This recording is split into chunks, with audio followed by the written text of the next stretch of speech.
Huh.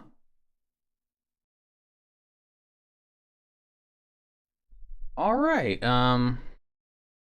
Before I get into my thoughts on that, I got to process this for a second. While I do,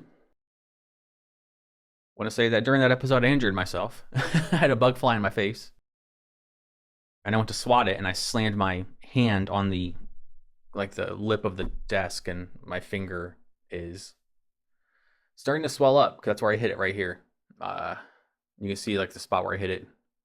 So I've had an ice pack in my lap with my finger on it for like the last half hour of that episode. So we're gonna try and block that out while I try and process this. So also, it is daylight. It is trafficy. It is almost 8 in the morning. That's what happens when you binge all night long. So, Vecna is in fact number 1 from the lab. And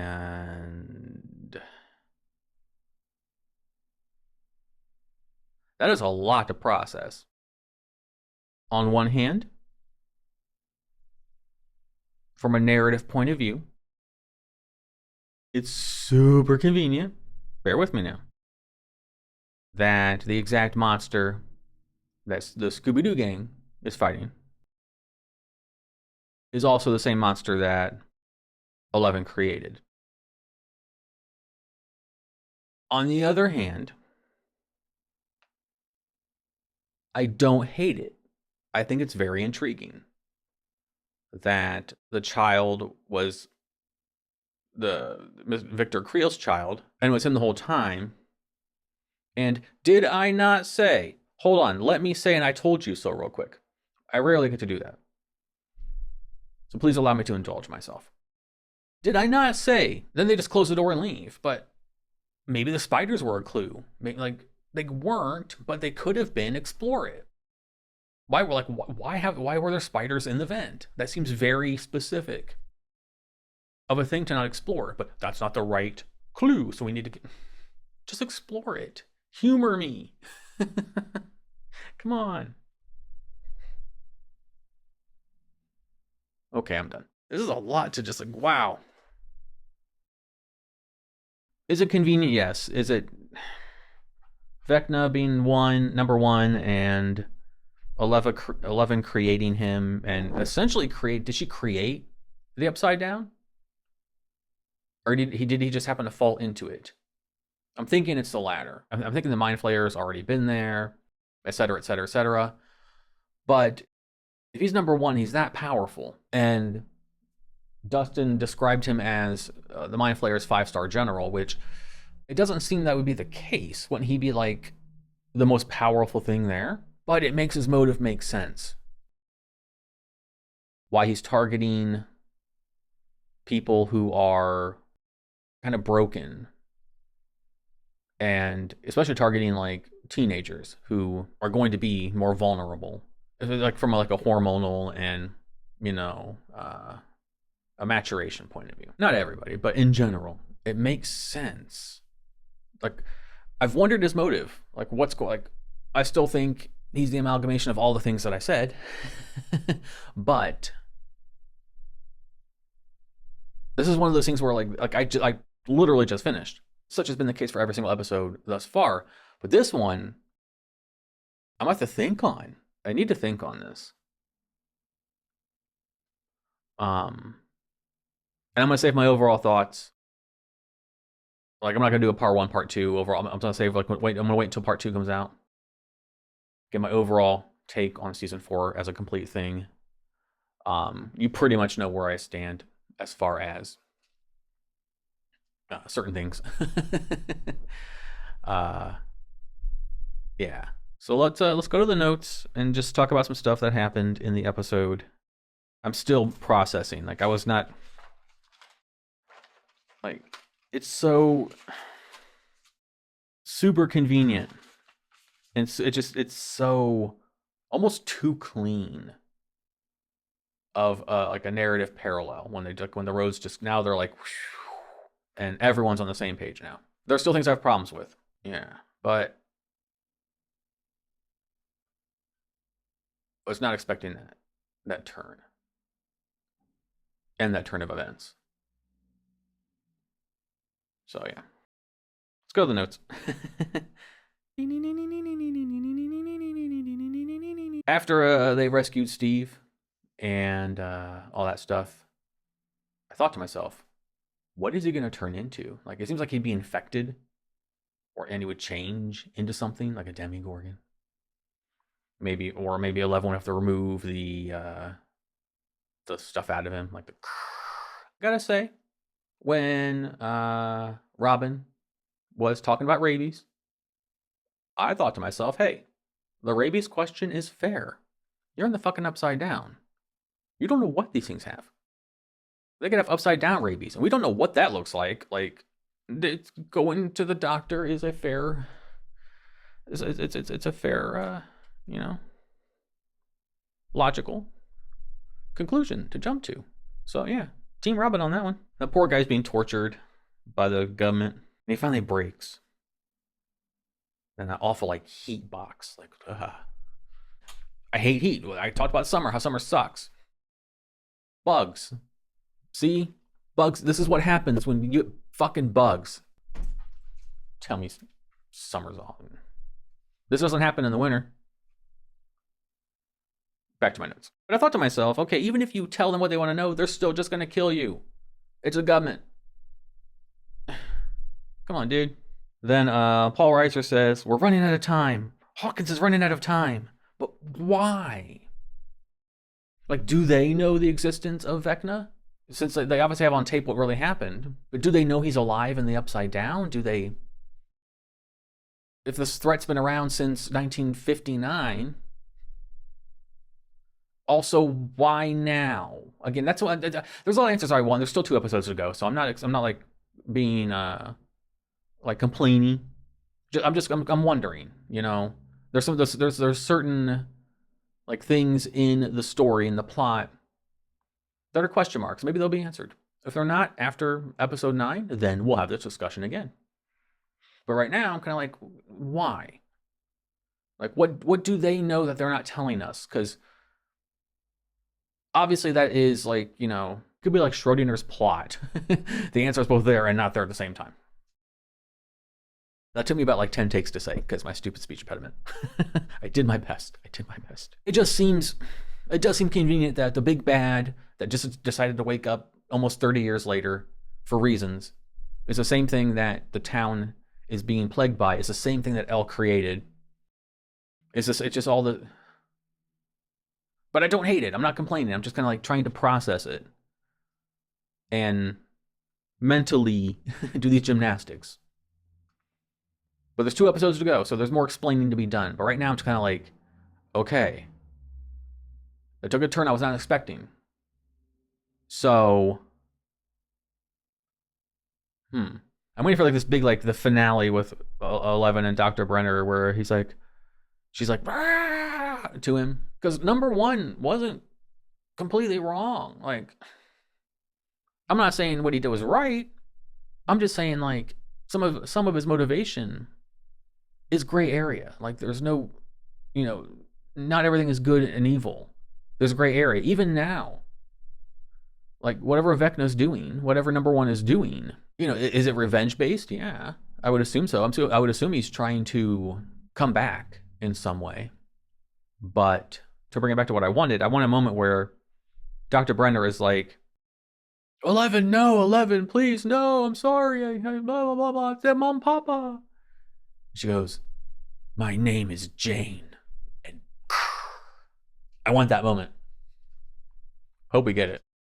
So, part of the Scooby-Doo gang, the elder Scooby-Doo gang, is in the Upside Down. And they fight off all the weird bat things. And I had to ask myself, where the fuck are the Demigorgons? Where's the Mind Flayer? Maybe it's not around because 11's not around. It had a connection with her. But maybe that's why. Maybe everything in the Upside Down is connected through Vecna. And once he's destroyed, the Upside Down just closes off forever. And she says, maybe he's like the pulse, the heartbeat of it all. Maybe he controls, like they have it wrong. Maybe like Dustin's hypothesis is incorrect. It's backwards. The Mind Flayer is Vecna's 5-star general. Maybe. I just wish we could have alluded to it a little sooner in some way. I don't know. This just feels like a left field villain. Like just way out of left field. But after this origin story, it's problematic if you dig into it. But if you take it on the surface level, okay. I'm not going to dig too deep yet because it's not over yet. So we'll hold off on that one. If you're trying to hide from flying evil creatures, apparently they're the only things that exist right now. There's no Demigorgons or anything. But maybe don't turn your flashlight on when you're walking through the woods, Steve. Just seemed kind of dumb. Monster Slayer trumps traitor. Does Monster Slayer really trump traitor? I think with the way governments want to spin things, that traitor is the most important one. It was a nice notion, but I think with yeah, we'll leave it at that. I could go on a tangent about that, but I won't. But it made me think. Then the elder Scooby-Doo gang is walking through the woods, as I said, and hear a noise, and Steve's like, whew. I thought maybe don't flash the flashlight towards the fucking noise. It was after this that I wrote, how does the Mind Flayer fit into all this? And then it was answered like the next scene. It was good timing. I wrote thank you.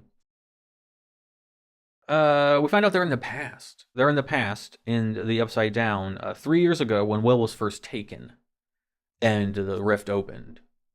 So that's intriguing that time stopped there. They could play around with that in very interesting ways if they wanted to. I'm not sure if they're going to. Then we have this notion that Papa set it all up. Then what did you do to 11? And he was orchestrating the attack on 11 because he wanted them to kill her. As the orderly, which is the word I was looking for earlier.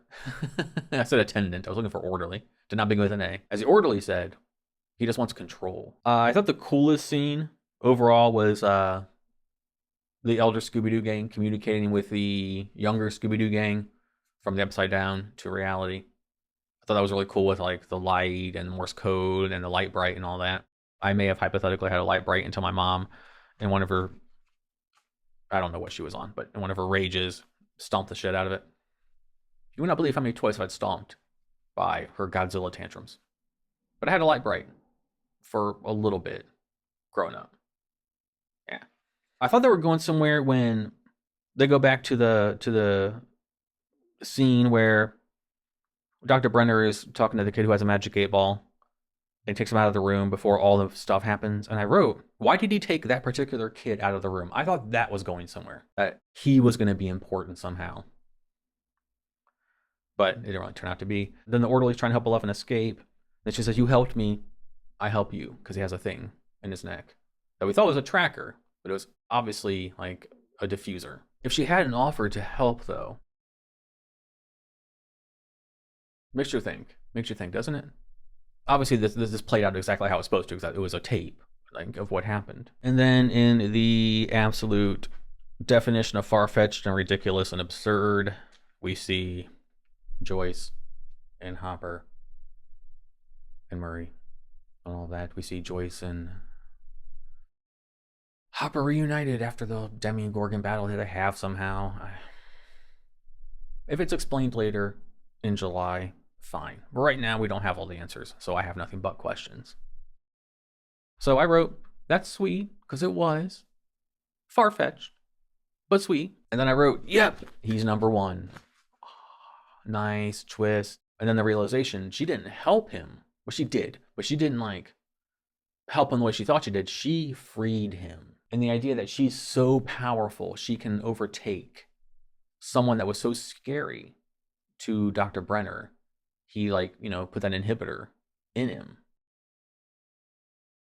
Granted, she's powerful, but it's like Doctor Strange getting his powers 15 minutes into the movie and then can defeat Caligulus.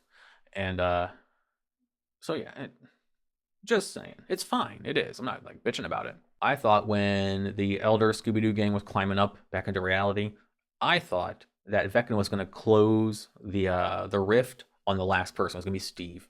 He's going to be stuck there. But no, he took Nancy.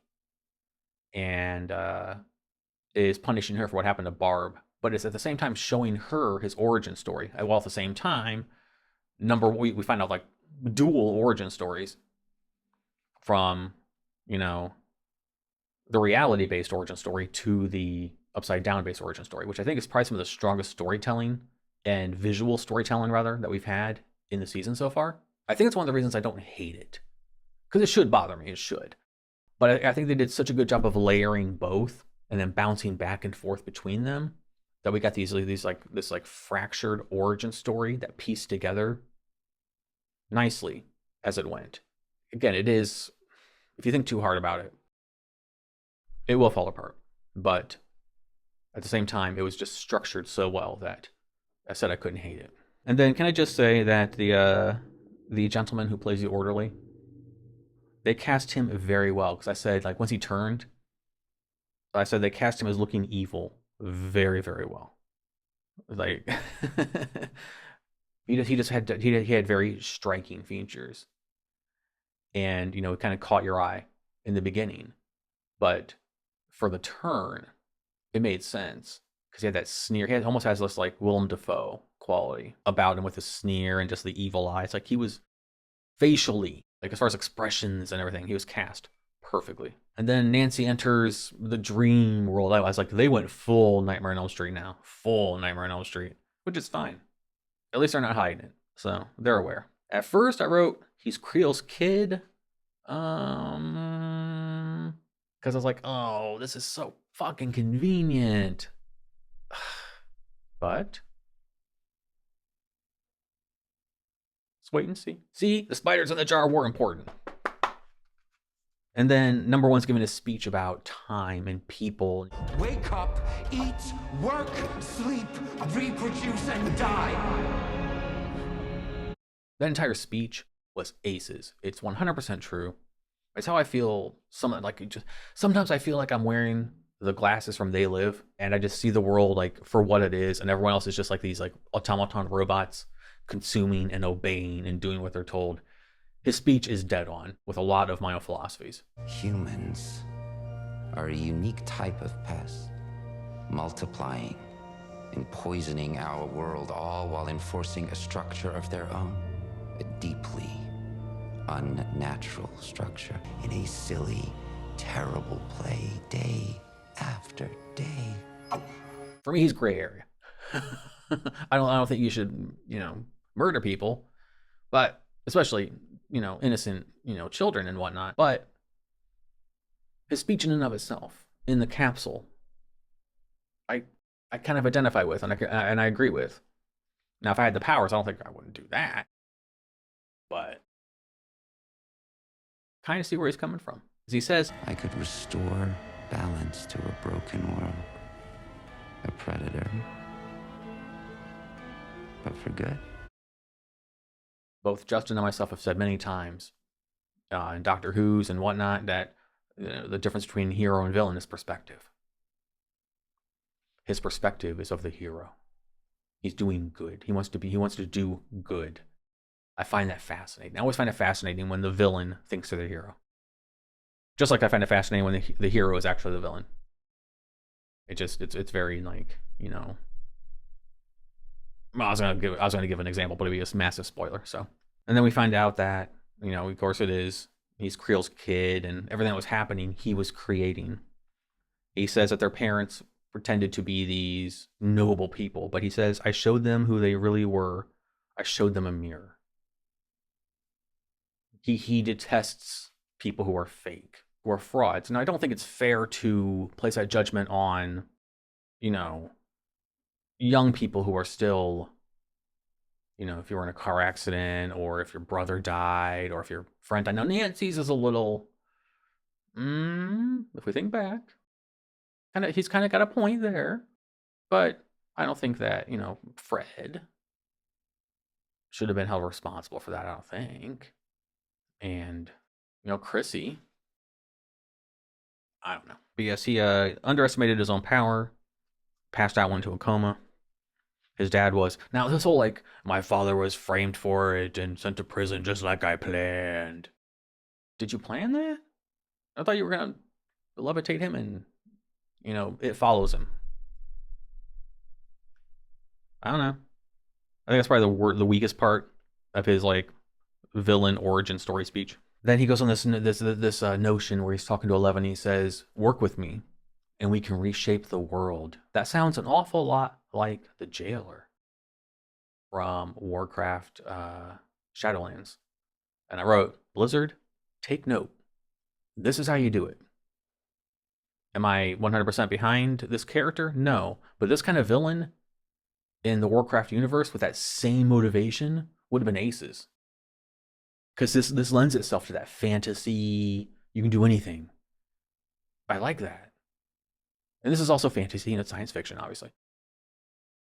But I just thought, this is a more interesting jailer. Then they're having their, like, off. And I was like, 11 can't beat Vecna, can she? And then I wrote, oh shit, did she banish him to the Upside Down? I wrote, whoa. And then, oh wow, she made the rift.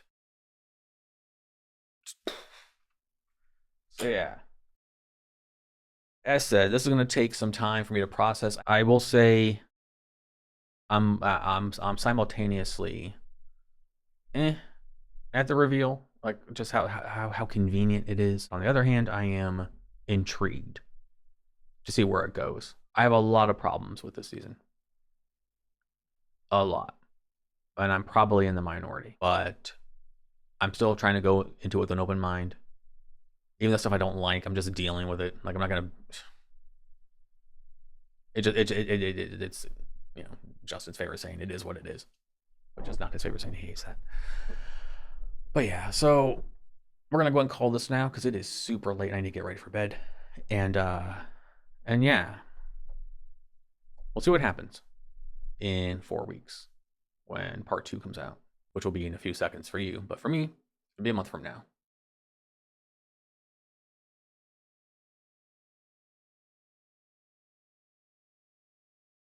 Yes! Yes! Aww. Okay, we just finished episode 8. Not exactly sure why we had to wait a month to watch it. What do I know? I'm not in marketing. If I were, I would not be in the financial situation that I am in. Speaking of situations that we are in, the stories are starting to converge all back to Hawkins. We have the Scooby-Doo gang gearing up. They have a plan. They're going to go back into the Upside Down to fight Vecna Henry I directly. They're going to use Max as lure. And yeah, they have a plan. She's going to go to a happy place. And they're going to see if they can, I guess, yeah, just pretty much trap Vecna. Because they equated it to when 11 like travels in her mind. She's kind of like in a state of like deep meditation. So they surmise that Vecna would do the same thing. Sorry, I cannot get comfortable. Then on the other half, we have Team Stoners with young'uns. They are using the coordinates that they were given by Susie. And they're trying to find 11. 11 is inside the underground bunker. Is having a tussle with Papa. This episode was named after him. I am not 100% happy with how he went out. But then again, it's Papa. If he came back next season, I wouldn't be surprised. I would like more story about how Vecna became like Lord of the Upside Down. That'd be cool. They did finally tie in 11 and Vecna and the Upside Down and all of it, that Papa was using her to try and find number one and whatnot. But I don't know. It just feels like, at the same time, it just kind of feels like how I compared another part, which we'll get to Cloverfield, the sequels. This feels very much like Saw. Like, the farther you get into the Saw franchise, the more convoluted it gets. Like, oh, I was here the whole time, and I was with him the whole time, and we were working together the whole time, that kind of thing. It's not nearly as like insulting, but I mean, if you're gonna tie the loose end up, or you're gonna try and tie in the previous seasons to this, okay, it's fine.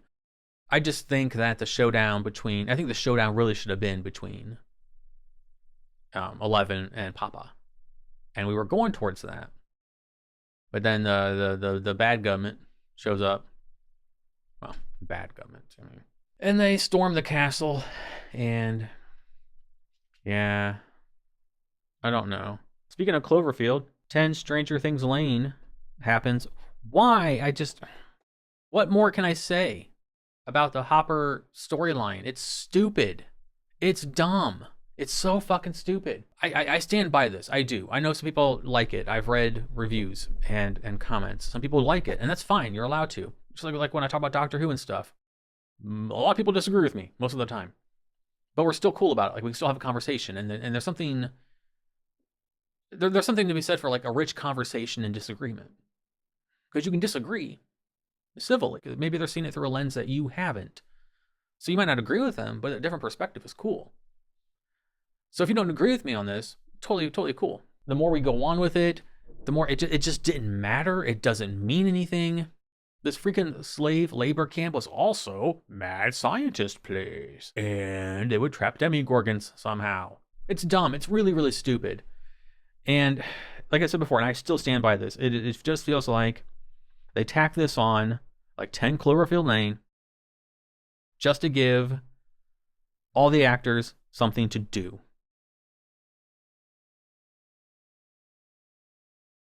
I don't know what else to say about it. Like, it's all absurd. Yuri still sucks. He is not funny.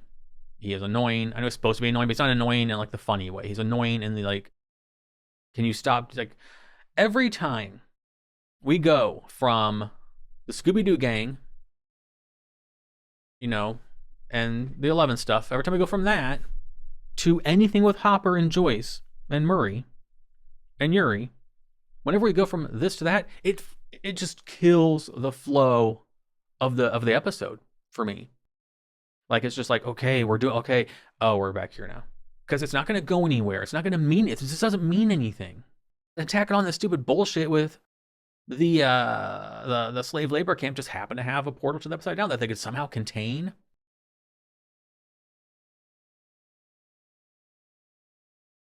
And only demigorgons came through, and it looked like a portal that was like hurricane-y. Is that gonna tie back into the end? Are they gonna defeat Vecna and then like, ha ha ha ha, I had a portal you didn't know about, ha ha ha ha ha ha? No, it'd be more like, Max, I have a portal you didn't know about, Max. That hurts. I heard people saying that it's sweet because it's showing the links that Joyce will go to for Hopper. Yeah, I'm not saying that that's not a thing. I'm also saying that it's not necessary. Like, they could have. I'm sorry. The biggest mistake this season has made so far is allowing Hopper to A, live, and B, live the way he did. Like, it makes no sense. It's for him to be alive and wake up at the bottom of that room is insulting. It is. And everything since then has been insulting to me as a viewer. It is bad storytelling. Like, there's one more episode. They have one more episode that's like 2 hours long, 2.5 hours long. They have that to tie it back in. I'm waiting for the tether outside of slave labor camp had Demigorgon trap. Conveniently had it. Max is still the MVP of the season, and that's what baffles me. It's like, how can you write such good characters here, but then write this garbage over here? Do you only have like a tank and your tank is empty, so you just have to like coast on empty here? I don't know. 11 is now back with the gang, half the gang, and they are going to Hawkins, where the gang will somehow all meet back up, even though the Scooby-Doo gang fractured because Lucas, his sister, whose name I can never remember, I hate it, I feel bad, and Max, don't go into my house, Max. Go downstairs and see Pennywise, Max. But yeah, they split off. They're going to lure Vecna, as said, and the rest of the gang is going towards the one of the portal things, cracks, rifts things, gates. There we go. And then there's 4 gates, 4 chimes, 4 victims. Again, another issue I have with the season. The first guess is the right one. Like, it makes sense. I'm not saying it's far-fetched. I'm just saying that it could have been...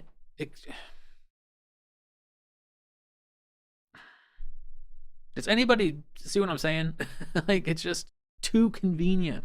But again, as I've said many times, I understand this is how we move the narrative forward. But I think we could do it in a better way. And I think there's a narrative we don't need to have at all with, Chlorophyll over here. 17 going on 26 is there. He's still annoying and stupid. His friends are still sheep. Stupid jock sheep. He and Nancy has confrontation. I would have kicked him in the balls right there. I imagine they're going to show up. I imagine they're going to show up at the lake. I bet money when the rest of the gang that drove off to go to the gate, 17 going on 26 is going to be there. I want him to be taken. I want him to be Vecna'd so bad.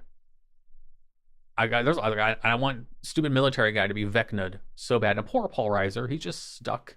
He's going to have to do a freaking Gerald's game to get out of there. You're welcome for that. But yeah, let's go to my notes and talk about anything in particular that I wrote down. So we open up and Nancy is still trapped. She's still in like Vecna's mind or whatever, being shown Vecna's origin story. I would like to have seen more of that.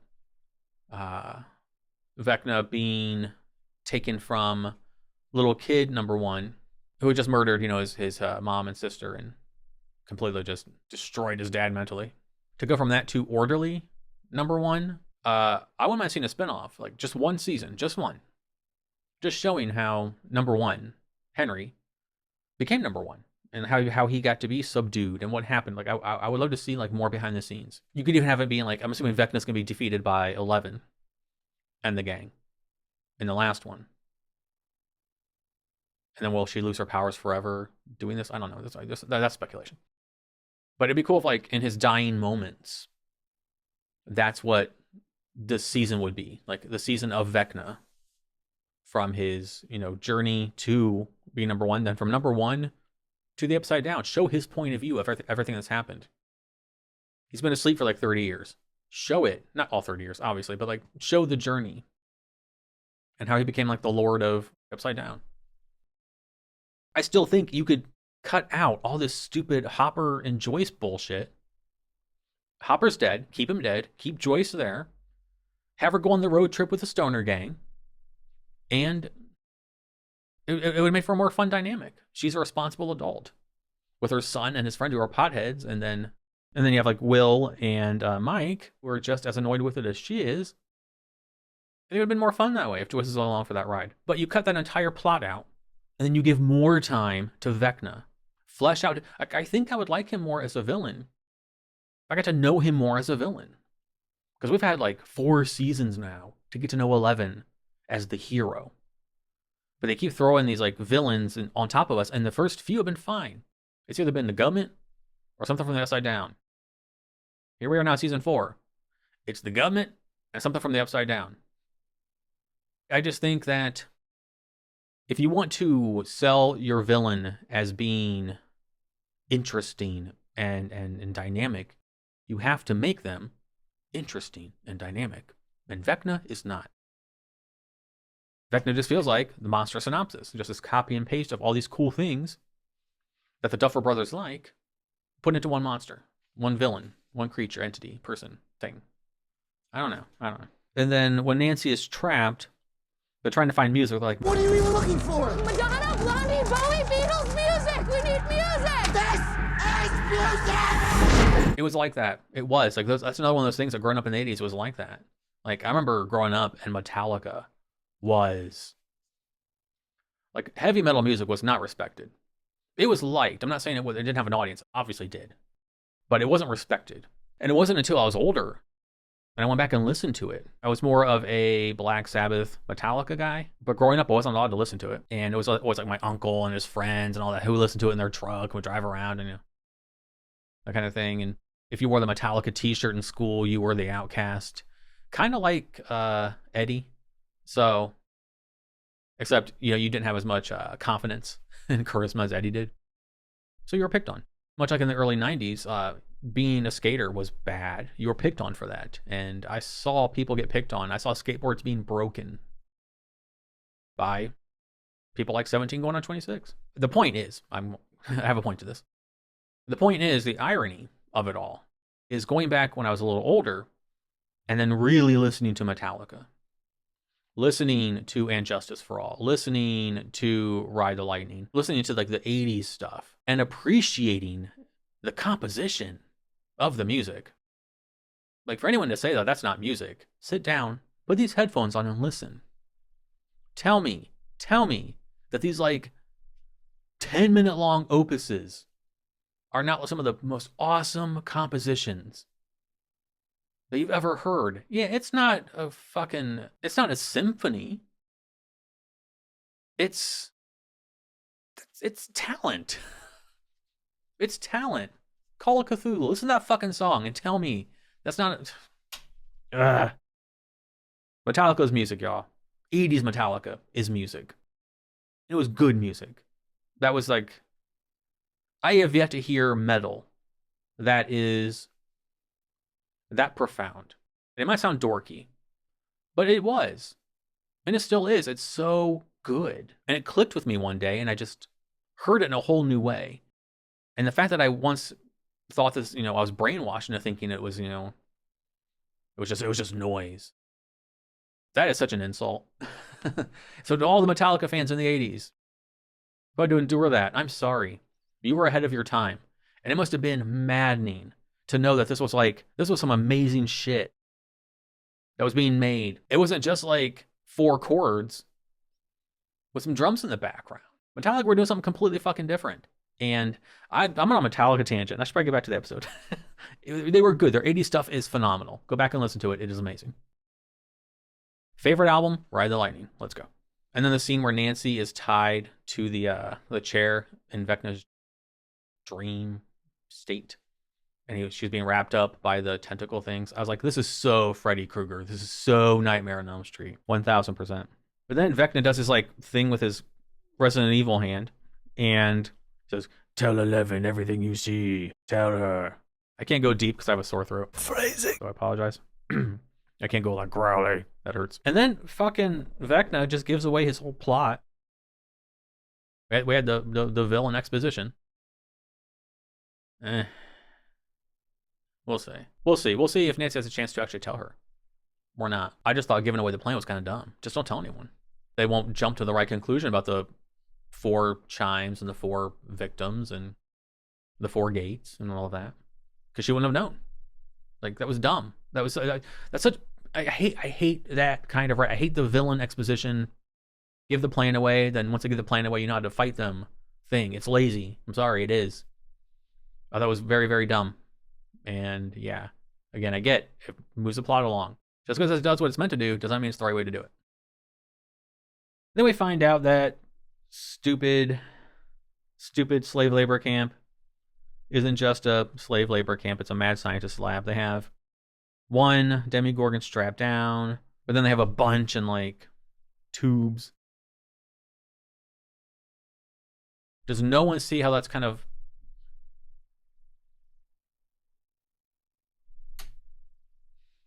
It's dumb. Then we have this really touching scene between Mike and Will. Mike is scared of losing 11. And we finally get to see the picture. He brings a picture out. And it's one that she commissioned from Will. And it's like a dragon. And they're all fighting it. And it's Mike at the front with the shield with the heart and the crown. You know, showing that he's leading the charge. And that's how she sees him. That was sweet. Will, again, is coming from a reservoir of like... Something's tugging away at him. He says, when you're different, sometimes you feel like a mistake. And I can 1000% identify with that, yeah. Growing up, especially my teenage years, with trying to figure myself out and who I was, and at the same time being so unpopular and picked on so much, to the point where, you know, where you're spilling blood on the lawn of your high school. You sit there and you wonder, you know, am I a mistake? Is this all a mistake? Is me being here a mistake? Maybe if I wasn't here, things would be better for everyone. Those things cross your mind. And I've been there. I've been in the trenches. It's not fun. And then the whole entire time, Jonathan is listening. So I'm thinking this is like his epiphany that he needs to stay with Nancy. I think Nancy and Jonathan, I know they're a couple in real life. I think they're on-screen couple. Doesn't work for me. Not anymore, at least. I think that Nancy and Steve are a much better couple. Yeah, that's just my opinion. After, you know, Mike's like, you think so? And Will's like, yeah. And Mike is sitting there, and Will turns with his head, and he's just fighting back, sobbing, and tears running down his face. You just feel for him, man. Like, he is... After everything he's been through, you know, it's like the pain and the torture still isn't over for him. He's still tormented by something. And I have a theory. And if my theory is correct, I get it. Not only just sympathizing, but empathizing. I get it. It's hard to watch because I've been there. I've been that person. I've been that, you know, young adult, that teenager. And it sucks, and it's hard, and you can't help what you feel, and you can't help how you feel, and you can't help who you love, and you can't help all these emotions and everything that you feel, that you naturally feel, organically feel, you're fighting against. Because it can't be okay, because you're told it's not okay. And it can't be accepted, because you're told it's not accepted. And so not only are you trying to figure yourself out, you're trying to figure yourself out in the grand scheme of your relationships, with your friends, with your family. Who are you? How do you fit? Where do you fit? If you are something that is socially not accepted, then does the love go away? I'm speculating. But based on my own experience in feeling like that, it's not easy. It's not easy. And I could go deeper into it. But let's just say I really, really feel for Will right now. And I hope that his character can find some peace somewhere by the end. But that's not how life works. And that's what this show is. Not everything works out the way you want it to. Like with Papa. That didn't work out like I wanted it to. Not everything is, you know. Let's keep going. This is going to be like the longest thing ever. I'm like not even halfway down with my notes. Jeez. Okay, finally, we get some explanation. Remember when Paul Reiser said, you know, like a war is coming and Hawkins is going to fall. And the whole entire time I'm like, how do you know? How do you know? Now we know how he knew. He saw the pictures of the victims from Hawkins. And he said that he saw their eyes, and he knew immediately who it was, because Vecna Henry I was sending them a sign. I get it's hubris. I get it on Vecna's part. But also, keep your plan to yourself, and you could take over the fucking world. He could have, easily. He could have had Hawkins like that. Now he won't. He got cocky. You've had like 30 years to plan. Why would you plan for 30 years and give it all away? Like, I'm going to send them a message, and then I'm going to let Nancy know my plan, and just, come on. But at least that was touched. At least now we have closure to that part of it. Then we get the whole 4 gates, 4 chimes, 4 victims. Max offers herself as a distraction for the plan. And she says, whatever you do, try not to miss. Fair enough. And then the Scooby-Doo gang steals people's camper. I was like, those poor people. They were just sitting outside, enjoying themselves, having a relaxing afternoon, and their house gets taken from them. That's awful. That's awful. And then 11 projects and sees what's going on in the conversation about the 4 chimes and the 4 victims and all that. And she comes back. She's like, I need to leave. I need to leave and go help my friends. And Papa says, your friends are not prepared for this fight, and neither are you. Paul Reiser said, we told her when she wanted to leave, she could. This isn't a prison. And I wrote, Papa isn't going to take nicely to being told no. And he wasn't. I have been to many an Army surplus store. Many. I like going to them. When I was younger in my travels around the country, whenever I go to a new city, it's one of the first places I would go. That and a Salvation Army and a Goodwill. I have never, ever, in my travels, ever seen an Army surplus store that fucking busy. At most, there's 2 or 3 other people in there. It is not like fucking Walmart on Black Friday. I've been going to these places for a long time. Never, from my childhood to my adulthood to my travels, I have never seen Army surplus store like that.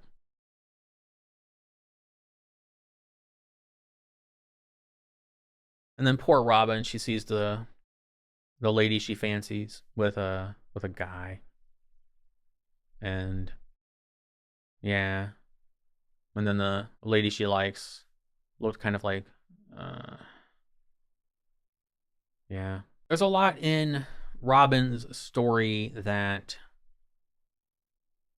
like, I'm not a lesbian, but we still come from the same tribe. And then you have the person that Robin likes. And this is just me speculating, obviously, but it's like she might actually be a lesbian, but she has to play it straight in order to have a normal life, because we've been brainwashed in thinking that heterosexuality,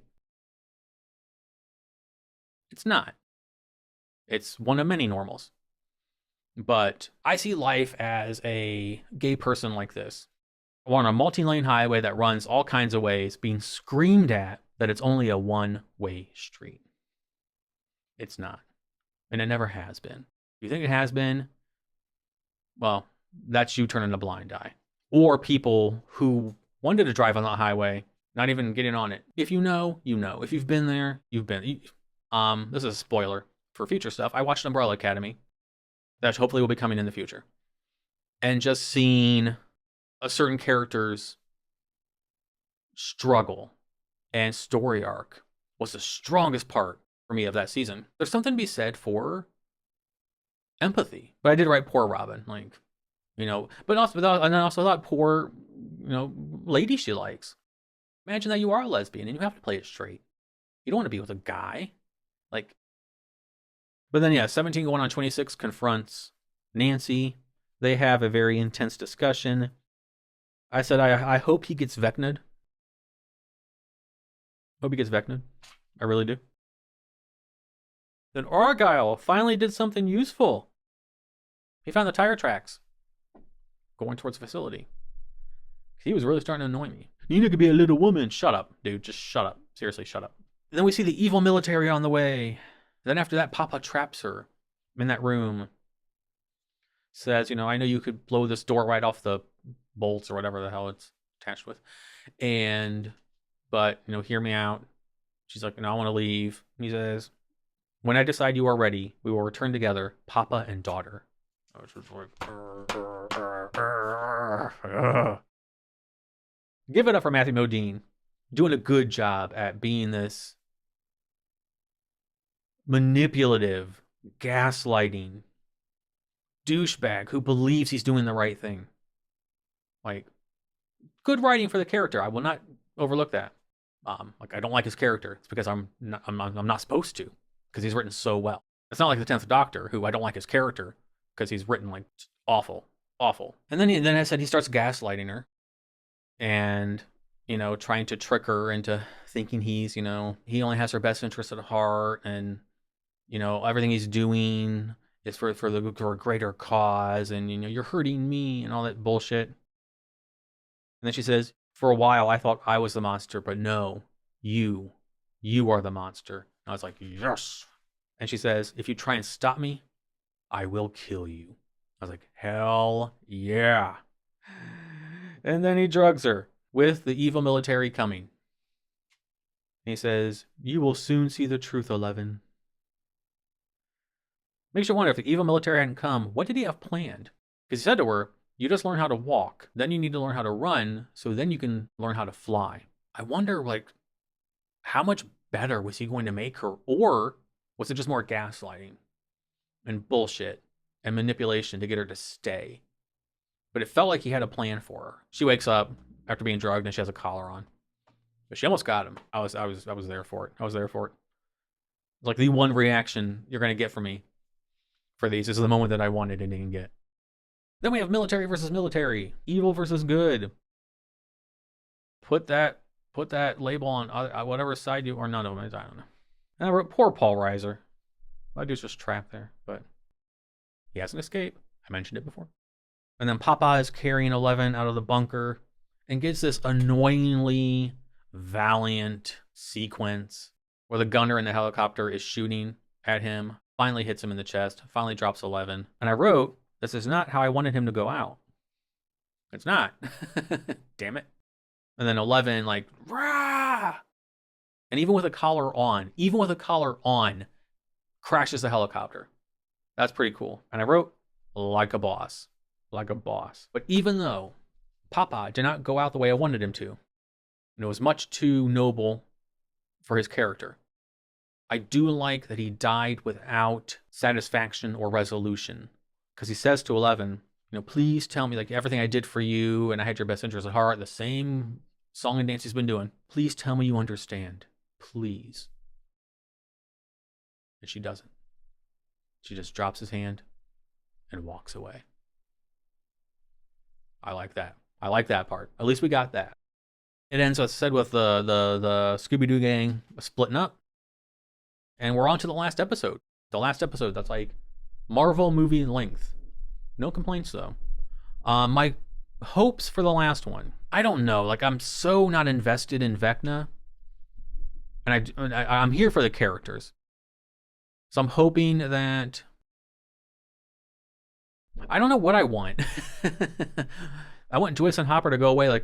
The Joyce and Hopper crap is just going to take up so much time that it doesn't deserve to. Time that could go to making Vecna a better villain, as I've stated. I'm not excited for it, but I am interested in seeing number 1 versus 11.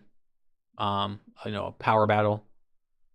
But I hope it's not the same old, where she just screams and her eyes bleed and stuff. And interested to see how the Scooby-Doo gang's plan. Because now the trio is there at the house, at Pennywise's house. So then what if 17 going on 26 and the douche jock brigade catch up with them at the lake? That's going to put off the timing. So there's that. 11 has to get back to Hawkins somehow with the bad government on their tail. So we have bad government thinking 11's doing it. We have 17 going on 26 thinking that Eddie did it. And who done it? Didn't do it. Couldn't do it. Yeah. If anything, I just want 17 going on 26 to be Vecna'd. Just at least give me that. That's the only thing I'm looking forward to. And I hope that the people get their house back. Because I feel really bad for them. But yeah, we're going to break for lunch. And then after lunch, we're going to finish up season 4, give our thoughts, and then do an overall thing, which I've kind of done that. So I'm pretty sure episode 9's review will just be me going through the notes immediately and then going to overall review. So we can just kind of balance it out and not retread the same things over and over and over, which we're going to do anyway, but let's keep it to a minimum if we can. All right, so break time. Turn that air back on because it is hot as hell, and I will see you on the other side.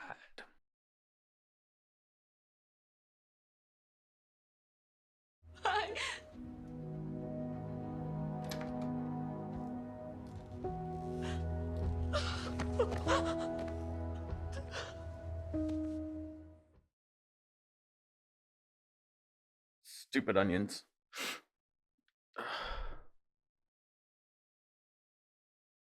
Whew. All right, so that wraps up Stranger Things season 4. A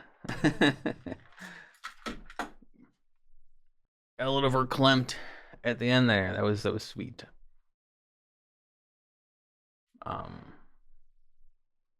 Yeah. All right, I have 5 pages of notes, y'all. So we're just gonna jump into the notes, and we'll talk about everything in a little overall season roundup. So yeah. Oh my god. Ugh. Okay.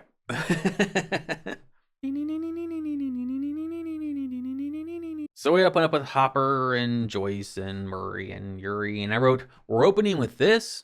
Boo. Boo. But damn, Hopper's scars, man. Holy smokes. That looked rough. There's a scene where, this is just me being a smartass. I'm trying not to sniffle as I talk. I was, in that scene in the cabin, I was a little, yeah, chopping onions. I'm getting a little emotional. It was very sweet. So Joyce was like, you know, if I had to do this again, I would choose it again. And I was like, what about your kids, lady? So then Hopper and Joyce start being all flirty and sexy with each other. And what are you going to have? And what's for dessert? What's after dessert? Ooh la la. And I wrote, Hopper has to be so fucking horny. Like, oh my God. That poor human being. And then I thought they were foreshadowing when Nancy said nobody deviates no matter what to the plan. I thought she was going to deviate. I thought they were setting that up, but they didn't. I kind of like to predict things sometimes as I'm going with my messy handwriting because I write in the dark when not on camera. I usually have all the lights off. I thought when they were climbing up the two-way like rope, the sheet rope thing, I thought Eddie was going to go up there last and 17 going on 26 was going to show up. But, you know, that didn't happen either. A lot of my predictions just weren't right. I like the idea of 11 piggybacking in Max's mind to get to Vecna. I did like that a lot. I know I've been very critical of this season. I think very much fairly so, but I really like that a lot. And then, okay, trying to be critical again, I wrote, so that's why the gate is in Russia, so they could fight it with the demigorgons and the smoke, what do they call it? Like the particles and the shadow. Like I thought it was another gate. I'm not really clear on what that was. If you can help me out in the comments, that'd be cool.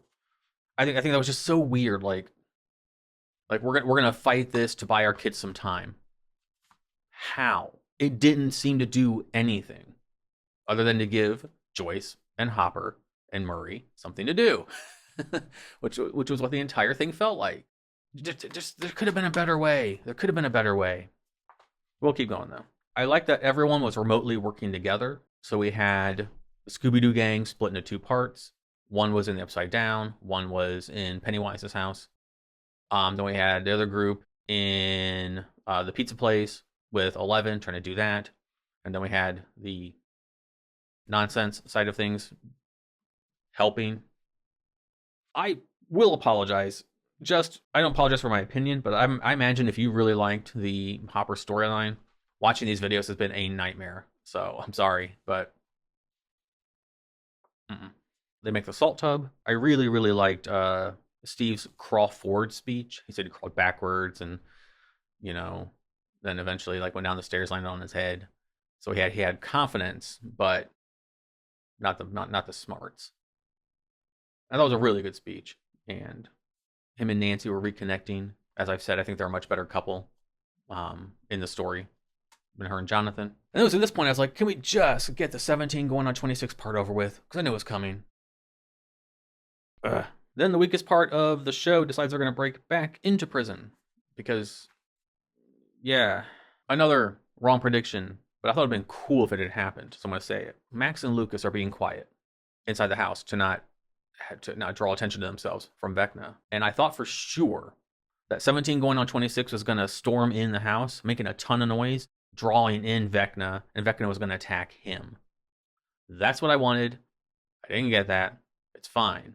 But it was just another failed prediction. So remember when I compared this to I Know What You Did Last Summer? We had this scene. What are you waiting for? Huh?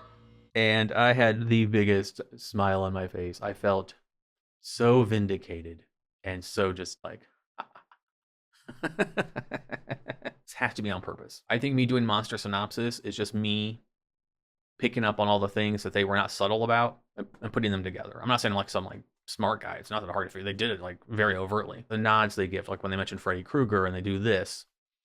I just like that I was like on the nose with some of them. So I liked it.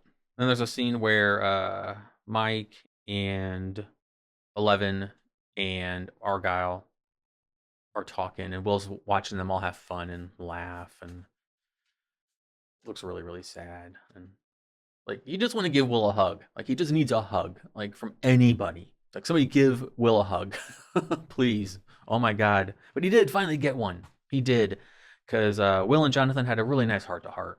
And I'll always be here, no matter what. There is nothing in this world that will ever change that. You got that? Yeah. Those words are so important. If you're not struggling and you feel like you're kind of drowning in yourself, you don't know how important those words are to hear from someone. Like, I will be here for you no matter what. Whether you want to call it drowning or falling or whatever, and that is a safety net, that is a helping hand to help you out, to help guide you. I thought it was really well done. And I thought they handled Will's character really well. And I'll talk more about that a little bit in the synopsis.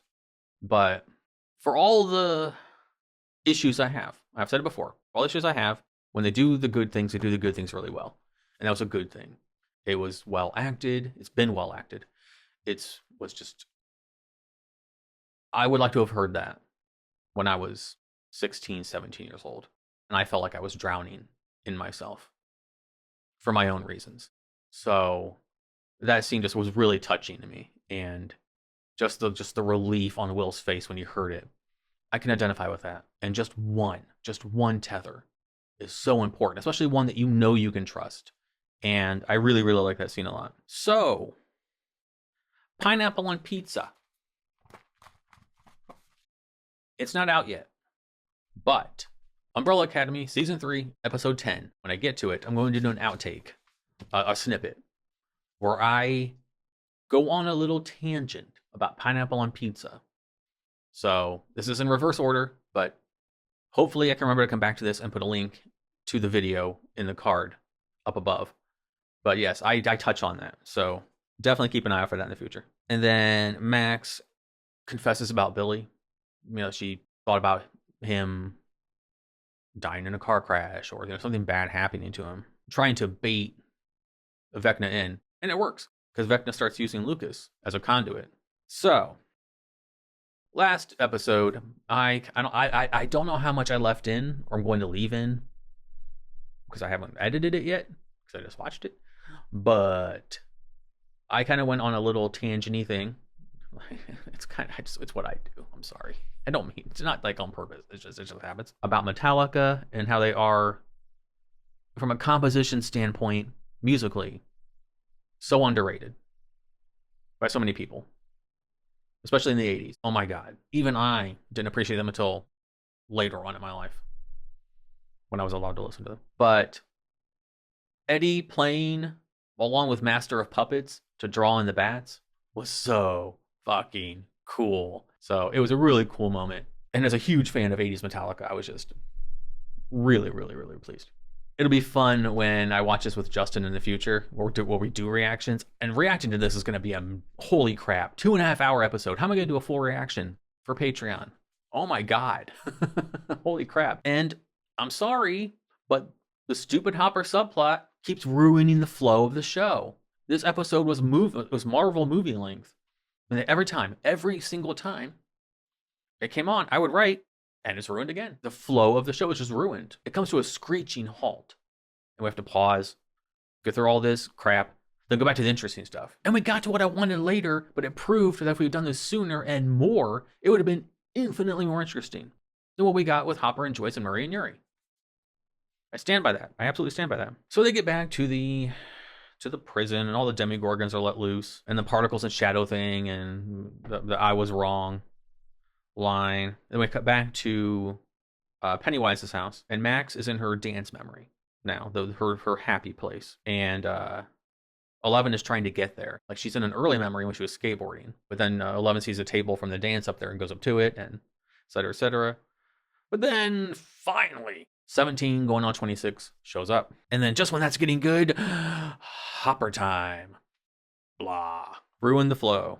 Hopper says, we trap them, rain fire on them, and hope that it gives 11 and the kids the upper hand. How?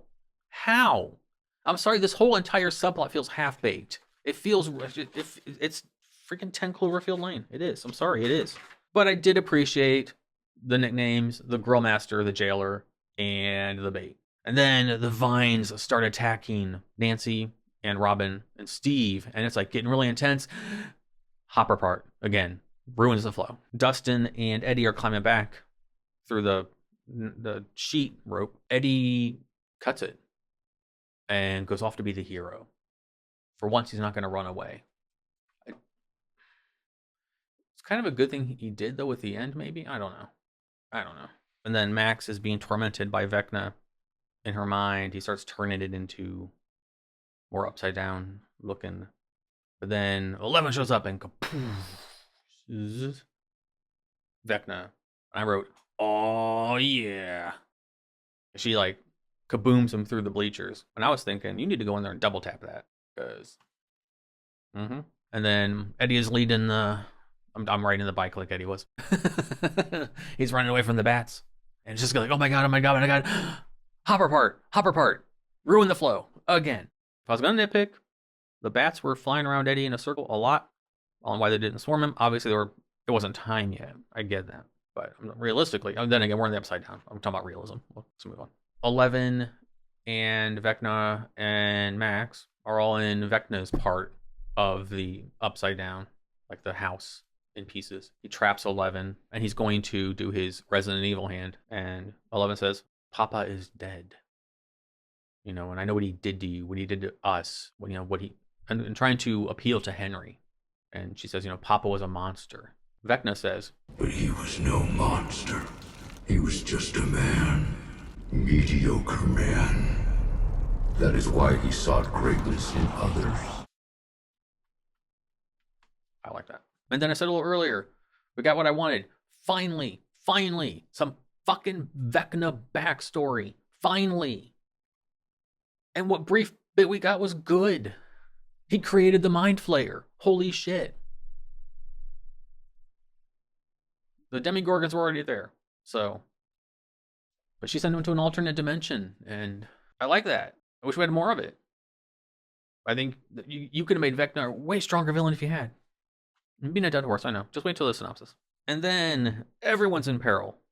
Eddie with the bats. Hopper with the Demigorgon. Nancy, Robin, Steve with the vines. Lucas is fighting stupid 17 going on 26. Then we cut back to Vecna with 11. And Max is off, trapped. And he says to 11, there was a time when I had hoped to have you by my side. But now I just want you to watch. Ooh, boy. And then Vecna starts to turn Max. And I wrote, once again, Vecna's taking 400 years to turn Max. I'm assuming it's because she was fighting him off. Like trying to hold on to that good place in her mind. So I'll let this one go. But, everyone else got turned like that. But also, we needed 400 years for Vecna to turn Max. Because Mike was trying to pep talk 11 into helping, fighting back. He says, I love you, and I love you no matter what, with powers, without powers, it doesn't matter. It was really sweet. And then, holy Jesus, on a cinnamon cracker in the middle of a hayfield in spring. Why was there a Conan the Barbarian sword lying in like the Demogorgon pit? I'm surprised they didn't light the sword on fire for Hopper to fight the Demogorgon. This entire plot, this. Moving on. And then there's some iffy dialogue here. Vecna's like, you and your friends believe you have won, don't you? But this is only the beginning.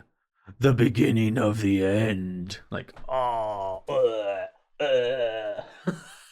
boo.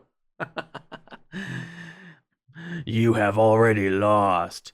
No, you have. Like, God, no. It's awful dialogue. But also foreshadowing. Then we have a nice scene of Molotov cocktails and guns. Oh, yeah. So they're lighting Vecna on fire. Steve, Robin, and Nancy have lit Vecna on fire. Nancy's shooting the hell out of him with a sawed-off shotgun. Blows him out of the attic onto the ground. I'm like, go down there and double tap him. Why is no one doing that? It's number one. It's Vecna Henry the First.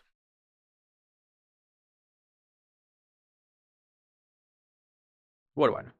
We went through mediocre subplot for 9 episodes so that it could all climax in Hopper having a sword fight with a Demogorgon.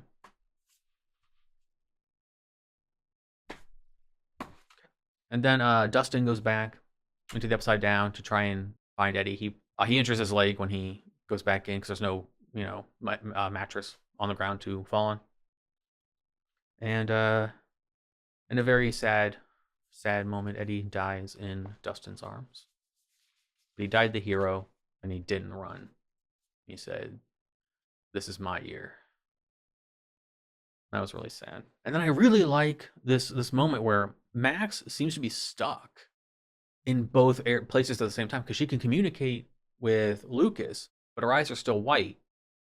So her mind is still elsewhere. I was like, that's really such an interesting paradox you could play with, and they did. Because then Max dies, and I wrote OMG with sad face with a tear. That was sad, and I did not expect that. Once she does, the gates all start opening up. So I guess she just had to die. It wasn't necessarily Vecna had to be the one to do it.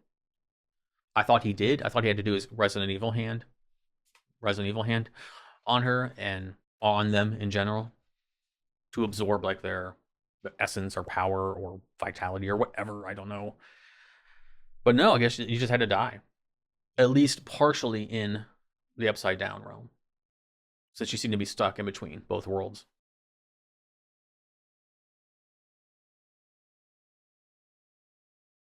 And then here is a dramatization of what happened next.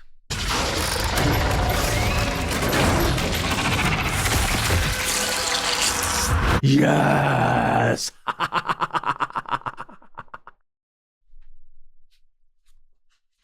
Fuck that dude. And then the gates all start converging, opening. And I was like, lots of people going to the Upside Down tonight. They're falling up in there. In like the memory part, or not in the memory, but like in the how Eleven can astral project herself. We're in the part where Lucas is holding Max, and Max has passed away, and she's like, no, not yet, no, and she puts her hand on her, and then 2 days later, and I was like, are you fucking kidding me? But at least it wasn't some Hopper bullshit. I'll take 2 days later over that. I love when the stoner group is driving back into, I know they're not all stoners, it's Argyle and it's Jonathan. It's just what I call them. It's easy to, it's just when they're driving back into Hawkins, everyone is driving out. Like everyone's moving out of Hawkins. Smartest thing they've done. Then we hear on the news that the satanic cult is still blamed. The Hellfire Club is still blamed for everything that happened. Eddie is still the number one person they blame for it. That sucks, man. That sucks. A good line from the one dad. I forget his name. But he says, "It's the news, now indistinguishable from the tabloids." Which makes sense because in 1987, Ronald Reagan vetoed the Fairness Doctrine. Look into that, and then look into what happened after it. That's all I'm going to say. But what he said right there immediately reminded me of that. So if you don't know your history about it, go check it out. Read up on it a little bit. That's all I'm going to say. Loved that Lucas was reading the talisman to Max in the hospital. The Stoner Gang shows up in the hospital to see Max. I need to call them something. The 11 Gang. Call them the 11 Gang. Okay. The 11 Gang shows up to see Max. And they all walk in, and then Will kind of walks in. And I wrote, the actor that plays Will does an amazing job of looking uncomfortable in every situation. Watch his face, watch his body language. He's always just kind of like he just doesn't fit. He does a really good job of projecting that outwardly. So major props to Noah Schnapp. I know I probably said your name wrong, but I have a speech impediment, so it's the best I could do. But kudos, sir, for the way you play Will. It is fantastic on so many levels. Not that he'll ever see this, but... And Levin's in the room with Max, and she goes to, sit beside her. Because Max is in a coma. Max was dead for a minute. The fact that she came back is a miracle, they're calling it. But I wrote, maybe let her sleep. Wake her up in about 6 to 8 weeks. Because she's going to be in so much pain if you wake her up. Both her arms are broke. Both her legs are broke. She's in a neck brace. Let the poor girl sleep. Wake her up in about 2 months. Let her stuff heal. Then Robin gets her Vicky moment with a lady she likes. And that scene plays into an overall synopsis thing I'm going to touch on when we get there pretty quickly because I'm almost done. And then they go back to the cabin and they're cleaning it up because they need to hide 11 from the government because that one guy's still out there. And then that moment when 11 goes in and she's closing the door and keeps it open 3 inches. And then Mike and Will are having a conversation on the sofa and, Mike is saying, this is hard for 11 because she's never lost like this. But then we find out what we all knew is that from Will, that Vecna, number 1, is still alive. Which obviously, because ever since Will came back, he can feel him. I wrote, that's something you might want to tell 11. That's kind of important. That's probably should have been one of the first things you said. Like, hey, we could be back, but hey, I have a connection via the Mind Flayer, via the shadow stuff.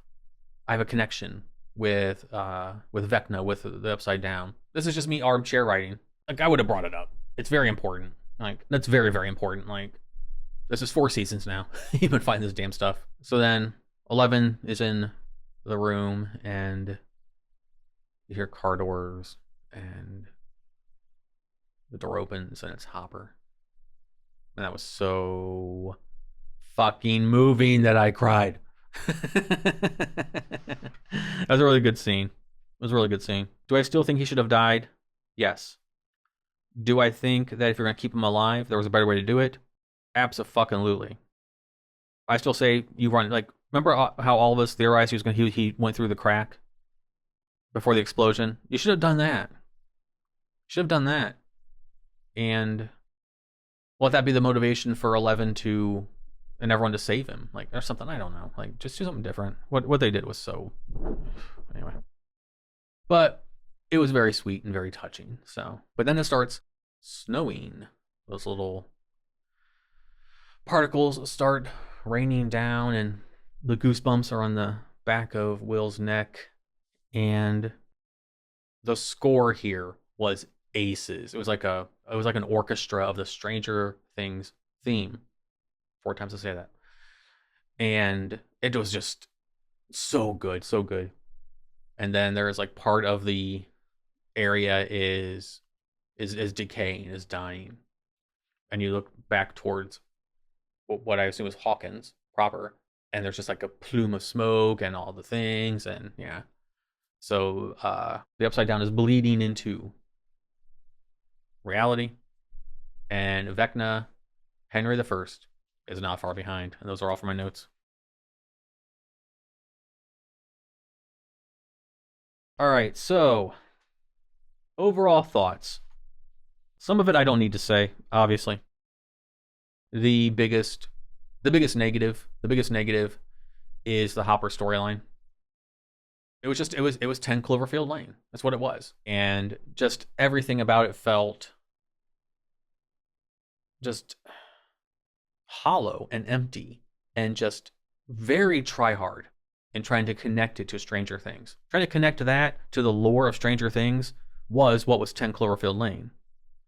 It felt like like I said before, it felt like an entirely different subplot, like a spin-off in the Stranger Things universe.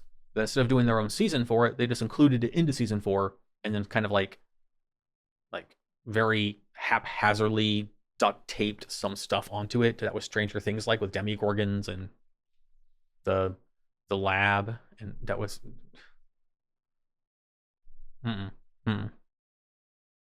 that was weak. Vecna as a villain, I think the reveal in episode 7 was good. A little too convenient for me, though. There were way too many things that were too convenient, and way too many things that were, like, as I said many times in the reviews, the right conclusion. Like, you jump to the right conclusion every time, which wouldn't happen in real life. Again, this is not real life. I understand that. But if you're trying to write, like, true to life characters, and I get it's like horror sci-fi, I get it.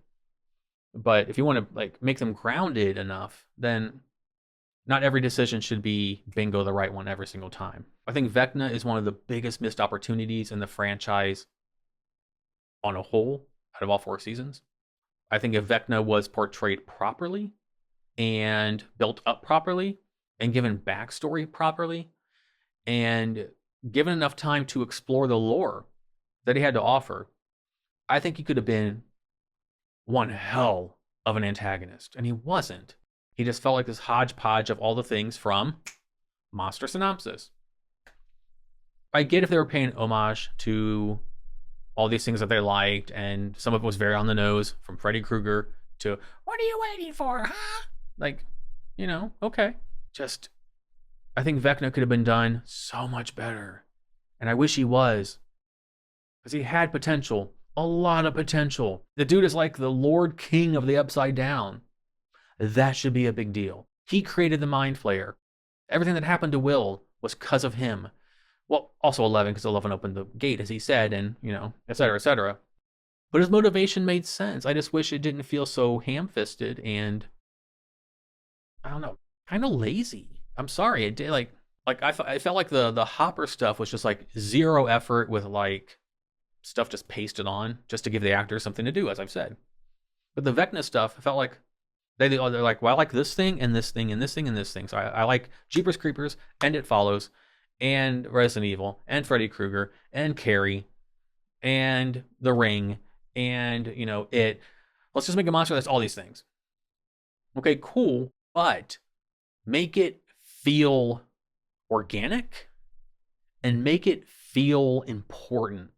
And for me, Vecna didn't accomplish either one of those things. You can lift from other horror properties and still make something organic and something that is engaging to the audience. And for like 90% of the season, Vecna just felt like a limp villain. And it just, I mean, and I 100% own up that I could be in the minority here. With this, with Hopper, with all of it. And that's fine. I'm not trying to sway anyone. I'm not trying to say that I'm right, you're wrong. I've always said that. I say it many times. I'm not trying to change your mind. It just didn't work for me. And I think it was one of the biggest misses. And that's why it bothers me so much, because it was Vecna Henry I had so much potential. It just sucks. It sucks that what Vecna could have been and what Vecna was. And I think if it had been written differently, and I'm not saying remove the Hopper stuff because I didn't like it. I'm saying remove the Hopper stuff because it killed the momentum of the show. Every single episode, it ruined the flow of the episode every single time. But if you had substituted that with more Vecna lore, if you substituted that with more explore the people he's going after deeper, that way we have a connection with them. We feel bad when Fred gets taken. Give us more backstory on what happened to him. What happened to Chrissy? Give us more backstory. Give us more, make the characters more three-dimensional. You can care I know it's a large cast. I get that. But if you're going to have victims like this that are that important, and there's only 4 of them, you need to make every single one count. And I don't think they did that. With Max, they did. Of course they did. But yeah. I think those are the biggest missed opportunities. I think 11 getting her powers back was a little... Again, I say I get it. I do.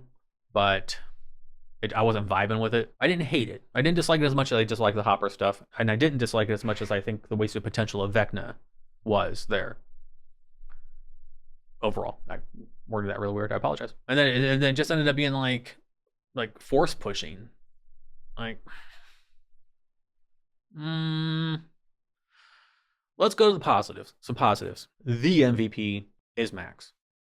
The actress did an amazing fucking job with the role. She was given a lot to work with, and she knocked it out of the park every time. She carried the emotional weight on her back. Well, she didn't do it by herself. There were 2 characters that did. She's one. The other one, MVP number 2, is Will. Just hats off.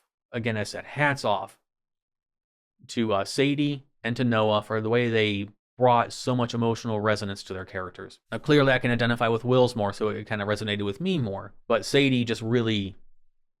She was a powerhouse this season, and I hope that others felt that way too. I really hope that she's getting the love she deserves for her performance.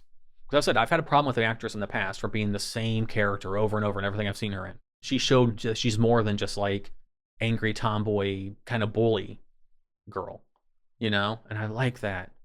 And just, yeah, hell of a job by Sadie. And then Noah. His portrayal of Will was so... Like, you could feel just the agony. You can just feel it eating away at him. He's lonely. He's confused. He's sad. He just feels like he can't be himself. If he comes clean about these things that he has inside of him, thoughts or feelings or whatever they are, he's going to lose everyone. People will stop loving him. They won't be around. They won't support him. And Noah did such a good job of not only carrying the weight of that pain and that suffering that he's going through. Earlier when I said he looked uncomfortable walking into a room, he just, from like acting to the way he delivered the lines to facially to just physically, he embodied this character that was terrified and scared and felt utterly alone. Even though he's surrounded by people he loves, he still feels alone. And I hope that Will also gets, in wrestling it's called getting your flowers. I hope Will gets his flowers for his performance, because damn, Sadie had more to work with as emotional range. Will had very limited emotional range to work with on purpose, because the character is boxed and doesn't know how to get out. So that's a box he's stuck in. He did such a good job of portraying what it's like to be all those things I said, scared and terrified and confused and sad and just utterly alone, feeling utterly alone. And yeah, he did an amazing job. And those 2 carried the emotional weight for me of the season. Number 3 MVP is 11. Millie does such a good job in this role. I don't think anyone would disagree with me when I say, when you picture the character of 11, I don't think anyone else could bring it to life the way she does.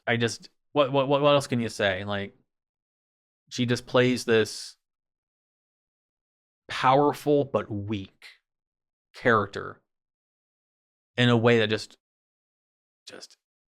it's heavy, and you can feel the heaviness of it on her. And it's just cool to watch her come into her own as a character. And, you know, every season is ups and downs for her.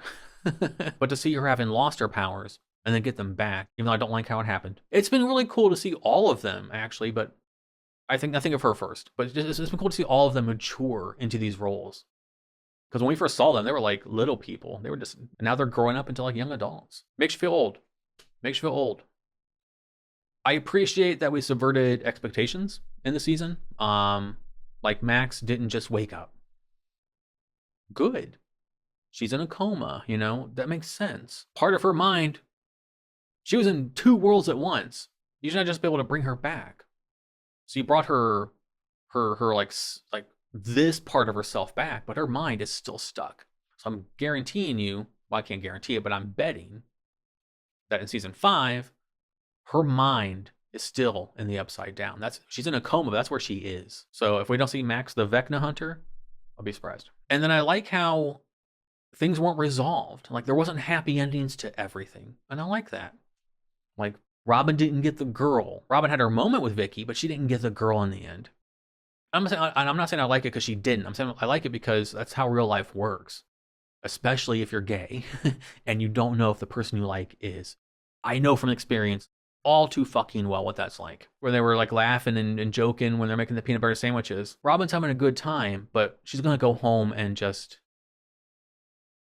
be conflicted. And she's probably going to cry. Just because she had a really good day with the girl she's in love with. And she can't do anything about it because she's not allowed to. It just sucks. And then I like how the Nancy, Steve, Jonathan thing isn't completely resolved. They kind of hinted towards it. Steve and Nancy had that moment in the Upside Down with the crawling backwards thing. And then when they were fixing the cabin, we had Jonathan and Nancy having a moment talking. So they're still kind of dating, but it feels like they're slowly... Because she said that Steve's grown up. He was like, oh, okay, yeah. Have you gotten your acceptance letter? So... yeah, those are the major points that I liked. If I can remember any more, I will put them on the screen as text. Overall, I would give the season a B-. I usually don't grade things, but I am for some reason this time. I would give it a B-. Hopper is an F-. The Vecna story is a D+. It could have been so much better and portrayed so much better, etc., etc. And Max, A+. Will, A+. And 11, solid A. So all the A's and the F-, and the D+ equals out to a B- in my mathematical grading scale. Don't question it. But let me know down in the comments below, what were your favorite and least favorite things from this season of Stranger Things? What do you think they could have done better? And what do you think they did really good? And I don't expect Will be on a lot of people's radar as much as he was for me. So yeah, obviously we're getting season 5. Totally cool. I hope that this goes somewhere different. I hope the fights are actually... like, I liked when 11 was like deconstructing the vines, the tentacles or whatever around her neck. Do more of that, like this force push stuff. Okay, you can move stuff. Okay, cool, but you've dissolved things before. You've closed gates. You're supposed to be more powerful now because you're no longer blocked. Let's do more with our powers. Hopefully, Vecna gets a redemption of some kind as a villain, as an antagonist. Hopefully the characters are still engaging and written well for the most part. Think whatever deity you believe in, that this Hopper crap is over with. He's back. Everyone's back together now. Let's do that. Everyone versus Vecna or whatever. Just make it interesting. Stop copy and pasting things. You know, seasons 2 and 3 felt like so much copy and paste on top of each other, which I'm saving a lot of that for when I do the reaction reviews with Justin sometime in the future. I look forward to season 5, but I'm very cautious about season 5. Cautiously optimistic, sort of optimistic. I don't think you need to break them up into like 1 through 7 and 8 and 9. I don't think you need to take a month to release the next 2. I do not mind them being longer. It's going to be a major task to edit these in the future when I do reactions and reviews with Justin, but we'll cross that bridge when we get to it. I thought Eddie was a great new addition. I'm really sad to see him go. I liked his character a lot. I think there's anything else I want to talk about before I wrap it up. Susie was kept to a minimum. I thought her episode was ridiculous and not in a good way. And I guess, I don't know. I have a wish list for season 5. I guess we'll see if they can tick off any things that I want to happen. And if I am forgetting anything, I said I will try and put it in, but I have to wrap this up. My throat is really starting to hurt from all the talking and stuff. So if you watched this one, thank you very much. If you watched all of them,